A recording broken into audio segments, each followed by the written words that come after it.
Turizmi kulturor po një rritje nga viti në vit në vendin tonë. Në Shkodër vizitueshmëria në muzet ka nisur që në këtë periudhë. Një prej vendeve më të frekuentuara mbetet Muzeu i Dëshmisë dhe Kujtesës, ku grupe turistësh nga vendet e ndryshme të Europës janë të pranishëm, duke u njohur në këtë mënyrë me këtë muze dhe me të shkuarën e errët të vendit tonë. Kjo periudhë, le të themi, në Muzeun Vendin e Dëshmisë dhe Kujtesës ka filluar me hapa shumë pozitiv.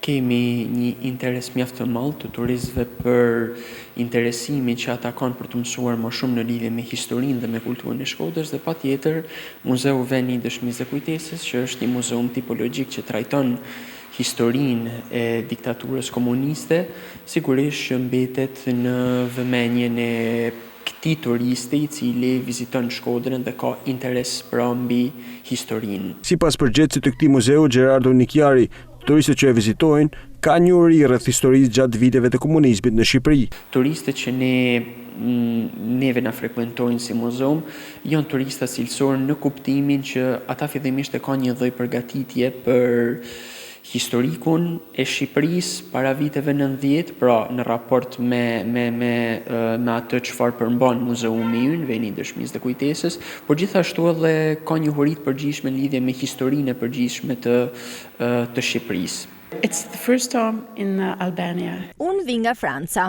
jam nga Parisi. Vi për herë të parë në Shqipëri. Kam një huri rreth historisë së Shqipërisë dhe të kaluarës komuniste që keni kaluar. Edhe këtu gjatë këtyre ditëve më kanë treguar shumë persona rreth vuajtjeve që keni kaluar gjatë asaj periudhe. Ndaj vendosa të vi ta vizitoj. Gjithashtu, edhe emisionet në Lonely Planet e sugjerojnë Muzeun e Dëshmisë dhe Kujtesës për ta vizituar. Është një muze shumë interesant. Lonely Planet. Për rreth 50 vite ky muze ka shërbyer si dega punëve të brendshme, ku shumë persona kanë vuajtur në këto qeli, ndërsa dëshmitë asaj periudhe ruhen ende në brendësi të këtij muzeu.